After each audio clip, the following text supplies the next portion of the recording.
আমার মাসি দেখতে খুব সুন্দরী ছিলেন। আমার মাসির বর তাকে তালাক দিয়ে দিল। মাসি তখন বিধবার মতো হয়ে গেলেন। মাসি তখন কলকাতায় আমার বাসাতেই থাকত। আমি মাসির রূপ দেখে কিছুতেই সহ্য করতে পারতাম না। আর তাই একদিন রাতে মাসিকে জোর করে। বাকিটা গল্পতেই বলা যাক। আমার বয়স তখন 14 বা 15 হবে। এমনি কলকাতাতে এখনকার মতো ভালো যাতায়াত ছিল না।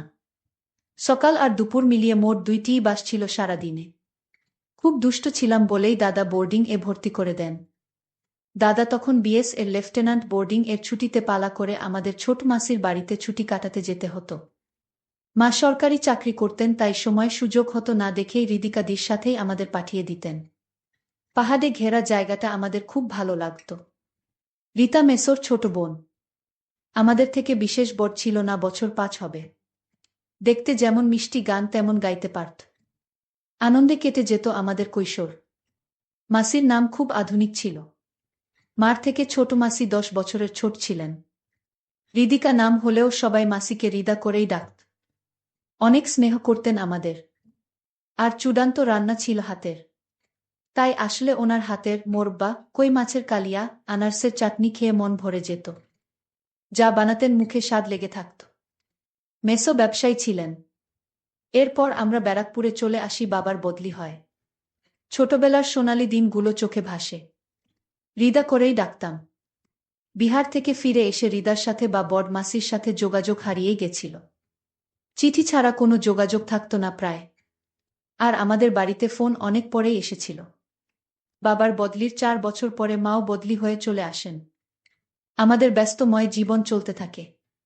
আস্তে আস্তে স্মৃতি হতে থাকে। স্কুল শেষ করে, কলেজ শেষ করে, ইউনিভার্সিটি ছাড়িয়ে বেশ বড় হয়ে যাই। মা বাবার বয়স হয়েছে, দুজনেই রিটায়ার করে দাদার আশ্রয় নিয়েছেন। দাদার 2 ছেলে মেয়ে। দাদা তার পরিবার, মা বাবাকে নিয়ে খুব খুশি। আমি ছোট বলে আমার উপর দায়িত্ব কম ছিল। বয়স 27, বিয়া করলেই করা যায়, কিন্তু বিয়ার দিকে তেমন টান ছিল না। দাদা আম্বালা চলে যাওয়ার পর থেকেই আমি একটু বেশি বেপরোয়া হয়ে উঠলাম। ভালো ব্যাংকে উঁচু পোস্টে চাকরি করার সুবাদে পয়সার অভাব হতো না। বছরে 1-2 বার করে মা বাবা এসে থাকলেও দাদার বাচ্চাদের প্রতি তাদের টান থাকার কারণে আম্বালা ফিরে যেতেন। মা চাইতেন আমরা সবাই একসাথে থাকি, কিন্তু তা সম্ভব হতো না। মোবাইল বা ফোনের দৌলতে এখন কোনো দূরত্ব দূর ছিল না। রূপালীকে কি আমার ভালো লাগত, কিন্তু জীবনসঙ্গী হিসাবে ওকে ভাবিনি। মাঝে মাঝেই আমার ফ্ল্যাটে চলে আসতো রবিবারে। করেই আমার সময় কেটে যেত। রূপালীকে সেরকমই মেয়ে ছিল। ইংরেজি স্কুলে পড়ার দৌলতে সব কিছুই রপ্ত করে নিয়েছিল অল্প বয়সে। রূপালীকে আমাকে বিয়া করবে বা আমাকে ভালোবাসে এমন সম্পর্ক আমার আর ওর ছিল না। আর অফিসে ওহ আমার সাবঅর্ডিনেট। কিছুদিন পর জানতে পারলাম দাদা দিল্লিতেই থাকবে আর সেখানে বাড়ি কিনছে। দাদার 2 ছেলে মেয়েকে সামলে বাড়ি কিনতে অনেক টাকার দরকার পড়ল। মা বাবা তাদের জমানো টাকা ঢেলে দিলেন দাদার বাড়ির পিছনে। পেল্লাই একখানা বাড়ি কিনে দাদা দিল্লিবাসী হয়ে গেলেন। আগে মতো শাসন না করলেও সপ্তাহে একবার ফোনে লেকচার শুনতে হতো। তারাও আমার বিয়ার জন্য উঠে পড়ে লাগলেন। আমার ব্যারাকপুরের ফ্ল্যাটে আমার সাজানো গোছানো সাম্রাজ্যে ঘন কুয়াশা ঢেকে গেল। যখন ঘরজামাই আসলো, ব্যক্তিগত শত্রুতার জেরে মেসোর বন্ধুরা তাকে ঠকিয়ে পথে বসিয়ে দিয়েছেন। সব থেকে আশ্চর্যের বিষয়, মেসো এই সব কথা বাড়িতে জানানোর ইচ্ছা পর্যন্ত করেননি। হৃদাদির বিয়া হয়েছে বিহারেই, কিন্তু তার শ্বশুর বাড়ির লোকেরা বিশেষ ভালো ছিলেন না। তাই তারা মেসোমশাইকে সাহায্য করতে অস্বীকার করে মেসোর অমন সুন্দর বাড়িখানা বিক্রি করেও ধার শোধ করা যায়নি। এমন অবস্থায় মেসো আত্মহত্যার পথ বেছে নেন। চারিদিকে ঋণের বোঝা আর পাওনাদারদের যন্ত্রণা নিয়ে ছোট মাসির জীবন এখন যন্ত্রণা প্রায়। তাদের একটি কন্যা সন্তান শ্রাবণী ক্লাস 10-এ, পরে মাত্র তাকে মেসো স্কুলে ভর্তি করিয়েছিলেন অনেক পয়সা খরচা করে। এখন হৃদিকা মাসি মাথায় হাত দিয়ে বসে পড়েছেন। বেশ খারাপ লাগলো। একটা মানুষকে কাছে দেখা এত ভালো লোক। কিন্তু ভাগ্যের কি পরিহাস, মা বাবার আদেশ আসলো দিল্লি থেকে। এরকম পরিস্থিতিতে আমার কাছে শুধু আদেশ আসে, তুই তো অনেক ইনকাম করিস, তুই মাসিকে নিজের কাছে রাখ। অত বড় ফ্ল্যাট কি করবি একা থেকে? তার চেয়ে মাসি রান্না বান্না করে দেবে আর দীপা স্কুলের ছুটিতে আসবে থাকবে। মাসির আমরা ছাড়া কে আছে বল?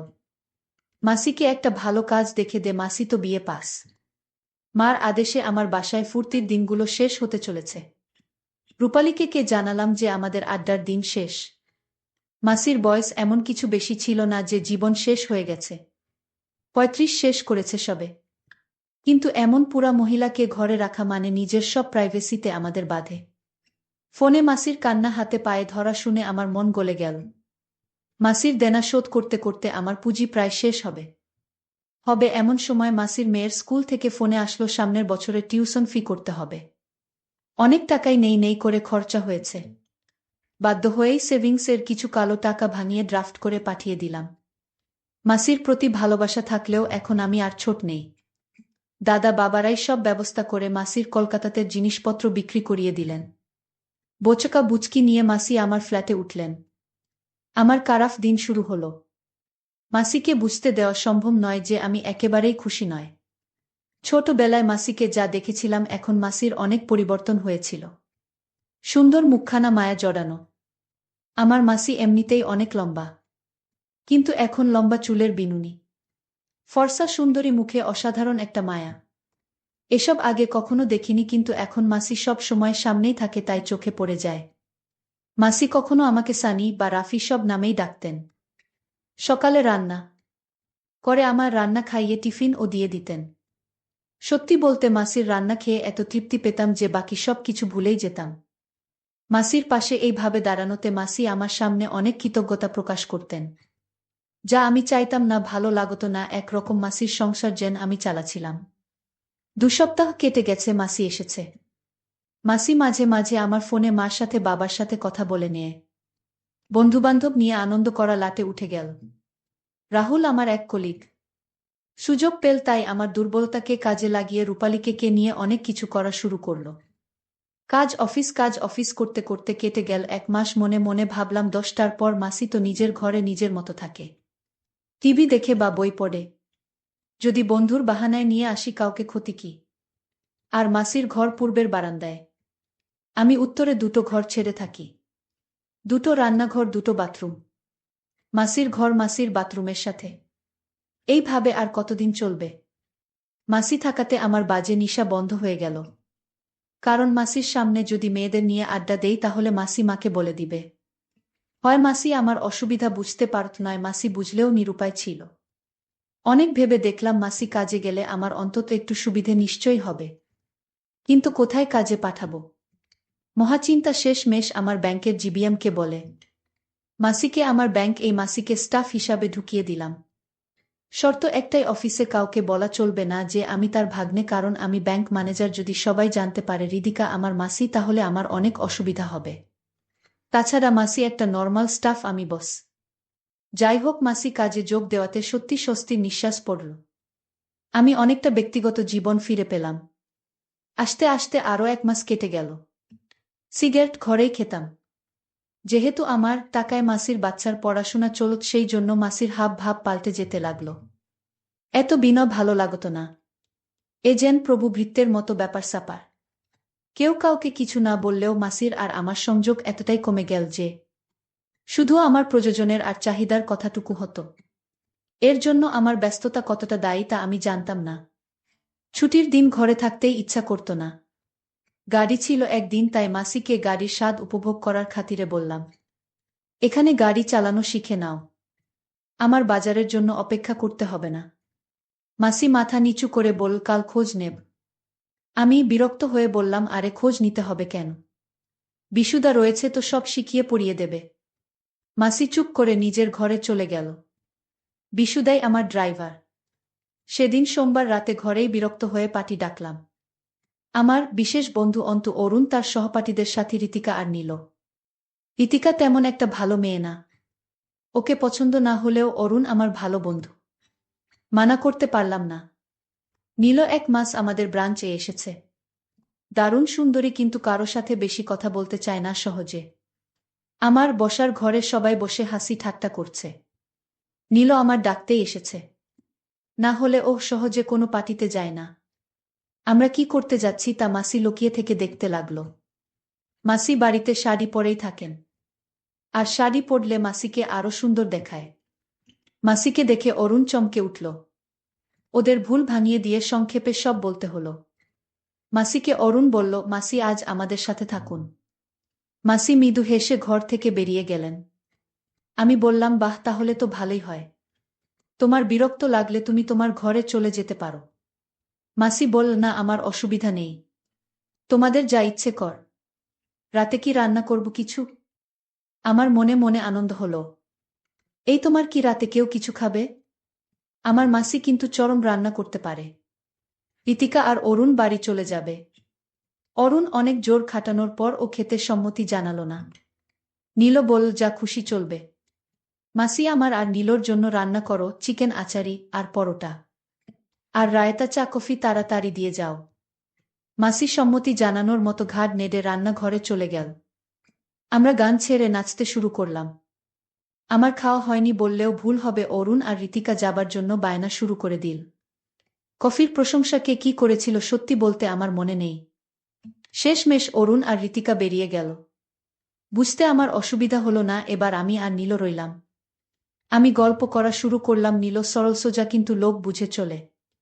আমার হাই পোস্ট, তাই আমাকে সমীহ করলেও ওর মনে কি আছে বোঝা দেয়। তাই সাধারণভাবেই শুরু হলো কথাবার্তা।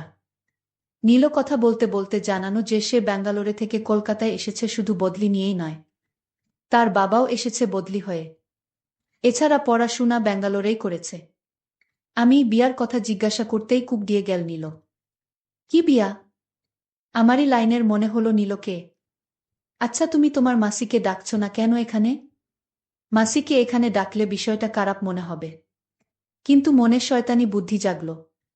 যদি মাসিকে এখানে বসাই তাহলে মাসি মা বাবাকে আমার জীবনযাত্রা নিয়ে কিছুই বলতে পারবে না, আর কোনোভাবে যদি নীল বা অন্য কাউকে এনে পারি তাহলে মাসির মুখ বন্ধ হয়ে যাবে। নীল বলল, মাসি, এখন আমরা যা খাবো তা আপনারও খেতে হবে। যদি খেতে না চান তাহলে কিন্তু আমরা ভেবে নিব আপনি আমাদের হিংসা করেন। মাসি বলল, কি খেতে হবে আগে শুনি তো। দেখছ না আমরা কি পান করছি? তোমার তা পান করতে হবে। মাসি মৃদু হেসে বলল, আমার তোমাদের মতো অভ্যাস নেই। আর এখন আর এসব কি মানায়? নীল না না করে বল, না, ওসব চলবে না। এই একটা খেতেই হবে বলে আরেকটা মাসির হাতে ধরিয়ে দিল। মাসি না করলেও গল্পের ছলে এদিক ওদিক করে পুরোটা শরবত খেয়ে ফেল নিশার ঘোরে। নীল প্রশ্ন করল, আচ্ছা রিদা মাসি, রাফি কেমন ছেলে? মাসি নীলকে বল, ওহ ভগবান, একরকম আমার মালিক। আমি জানি না, এমন ভাব করে বললাম, কেন মাসি এমন কথা বলছো? তুমি জানো না নীল, রাফি আমায় নতুন জীবন দিয়েছে। ওর ঋণের বোঝায় আমি ডুবে আছি, আর জানি না কোনোদিন ঋণ শোধ করতে পারব কিনা। নীল বলল, আচ্ছা, ও যে সিগারেট খাচ্ছে? মাসি ওই কথা উড়িয়ে দিয়ে বলল, এখনকার ছেলে মেয়েরা একটু আধটু খায়, ওহ একা থাকে বেচারা, কি বা করবে। মাসির কথা শুনে ভালো লাগলো।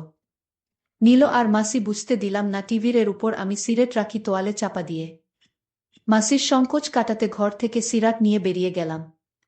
নীল এবার শালীনতার মাত্র ছাড়িয়ে ফেল। তুমি আসতে ওর কত অসুবিধা, ওর মেয়ে বন্ধুরা এখানে আসতেই পারে না। বাইরে থেকে দাঁড়িয়ে বারান্দায় আমি সব কথা শুনছি। সত্যি মাসি আমাকে মানে না, আমার পয়সার জন্য এমন কথা বলছে বুঝতে হবে। না না, অসুবিধা কোথায়, ওর মেয়ে বন্ধু আসলে আসবে। এখন ওর বিয়া করার কথা আমার জন্যই না, ওর কত কষ্ট। আমার জীবনে আর কি বা আছে? ওহ, আমার মেয়ের দায়িত্ব নিয়েছে, এটাই বড় কথা। তার জন্য আমি তো এমনিতেই ওর কাছে ঋণী। ও না থাকলে হয়তো আমার পথে বসতে হতো।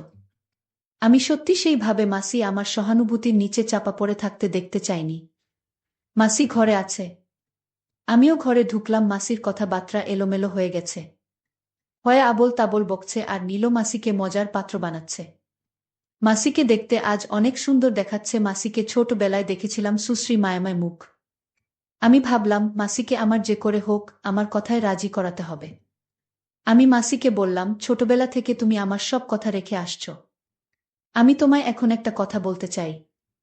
আর সেই কথাটা আমার মাকে বলা যাবে না। আমি মাসিকে বললাম, মাসি, আমি তোমার কাছে একটা জিনিস চাই। মাসি বলল, কি জিনিস?